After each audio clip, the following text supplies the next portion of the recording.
দেশব্যাপী তীব্র তাপদাহের পর অবশেষে বঙ্গোপসাগরে সৃষ্টি হলো গভীর নিম্নচাপ, যা গতকাল শনিবার সন্ধ্যা 6টার দিকে রূপ নিয়েছে শক্তিশালী ঘূর্ণিঝড় রেমালে। এরপর প্রবল গতিতে রুদ্র মূর্তি নিয়ে ধেয়ে আসছে বাংলাদেশের উপকূল অভিমুখে। জানা যাচ্ছে, গতিপথ অপরিবর্তিত থাকলে আজ রবিবার রাতে বাংলাদেশের পটুয়াখালীর খেপুপাড়ে আছড়ে পড়বে এই অতি শক্তিশালী ক্রান্তীয় সাইক্লোনটি। খুলনা, সুন্দরবন থেকে শুরু করে চট্টগ্রাম পর্যন্ত উপকূলীয় জেলাগুলোতে পড়বে এর প্রভাব। আবহাওয়া অধিদপ্তরের তথ্য মতে এতে সরাসরি ক্ষতিগ্রস্ত হওয়ার আশঙ্কা রয়েছে 18 জেলা, তবে প্রভাব পড়বে সারা দেশের উপরে। শনিবার সন্ধ্যা থেকে সাগর উপকূল ভাগে থেমে থেমে বইছে দমকা হাওয়া সহ বৃষ্টি শুরু হয়, যার সময়ের সাথে সাথে আরো বেড়েছে। গভীর সঞ্চারশীল মেঘমালায় দেশের অধিকাংশ এলাকায় আকাশ ছেয়ে গেছে। উপকূল ভাগে জোয়ারের পানিতে নিম্নাঞ্চল প্লাবিত হচ্ছে। জানা যাচ্ছে, বিশাল আকৃতির রেমালের বাম দিকের 30% পশ্চিমবঙ্গের দক্ষিণ 24 পরগনা জেলার উপর দিয়ে এবং বাকি 70% বাংলাদেশের খুলনা ও বরিশাল বিভাগের উপর দিয়ে স্থলভাগে প্রবেশ করতে পারে বলে জানা যাচ্ছে। স্থলভাগে আঘাত করার সময় বাতাসের সর্বোচ্চ গতিবেগ থাকতে পারে ঘন্টায় 135 কিলোমিটার। আঘাত হানার সময় 10 ফুট উচ্চতার জলোচ্ছ্বাসে উপকূল ভাগ প্লাবিত হতে পারে, সাথে হতে পারে অতি ভারী বৃষ্টি, যার ফলে পার্বত্য অঞ্চলের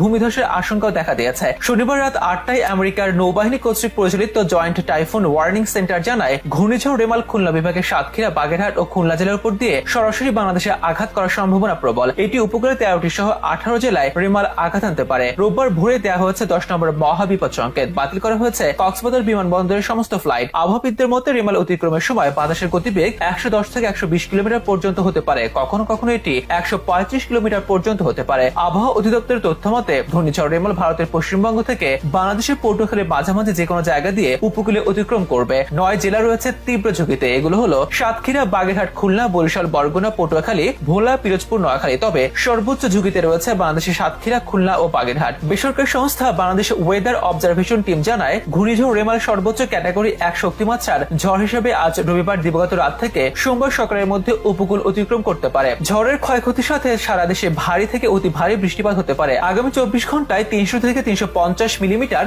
বৃষ্টি হওয়ার সম্ভাবনা আছে বলে জানাচ্ছে আবহাওয়া অধিদপ্তর। এদিকে কানাডার সাসকাচুয়ান বিশ্ববিদ্যালয়ের আবহাওয়া গবেষক মুস্তাফা কামাল পলাশ আবহাওয়ার পূর্বাভাসে মডেলগুলো বিশ্লেষণ করে জানান, ঘূর্ণিঝড় রেমাল স্থলভাগে আঘাত করার সময় বাতাসের সর্বোচ্চ গতিবেগ থাকতে পারে ঘন্টায় 140 থেকে 160 কিলোমিটার। এর ফলে দেশের 8 বিভাগে ব্যাপক বৃষ্টিপাত হবে এবং মঙ্গলবার পর্যন্ত ঘূর্ণায়মান মেঘমালা থাকতে পারে। তবে সর্বোচ্চ ভারী বৃষ্টিপাত হবে রবি, সোম ও মঙ্গলবার।